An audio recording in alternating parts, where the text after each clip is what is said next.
સોના ચાંદીના દાગીના સાથેની બેગ મહિલા રિક્ષામાં ભૂલી ગઈ, આ રીતે મળ્યો કિંમતી સામાન। સુરતમાં એક મહિલા ઓટો રિક્ષામાં બેગ ભૂલી ગઈ હતી। આ બેગમાં સોના ચાંદીના દાગીના ગણતરીના કલાકોમાં શોધી કાઢ્યા હતા, જે મહિલાને પરત સોંપતા ઉધના પોલીસ સ્ટેશન સર્વેલન્સ ટીમે જહેમત ઉઠાવી હતી।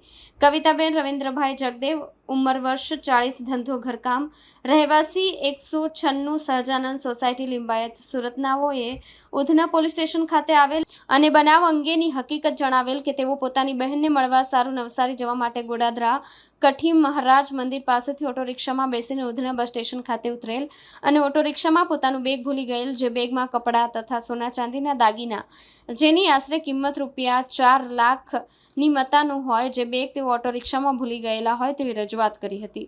ઉધના પોલીસ સ્ટેશનના surveillance police sub inspector M. Kishrani નાઓના નેતૃત્વમાં સર્વેલન્સ સ્ટાફના માણસો, unarmed head constable Manmohan Shivnarayan તથા unarmed police constable Bhaveshbhai Dulabhai તથા નાગેન્દ્ર શ્રી રાજેન્દ્રસિંહ નાઓએ ઉધના પોલીસ સ્ટેશન વિસ્તારના જ સીસીટીવી કેમેરા ચેક કરીને મહિલા જે ઓટો રિક્ષામાં બેસેલ તે ઓટો રિક્ષા શોધી કાઢી મહિલાની ખોવાયેલ બેગ તેમજ બેગમાં રહેલ સોના ચાંદીના કિંમતી મુદ્દામાલ ગણતરીના સમયમાં શોધી કાઢી ખૂબ જ સારી અને પ્રશંસનીય કામગીરી કરેલ છે।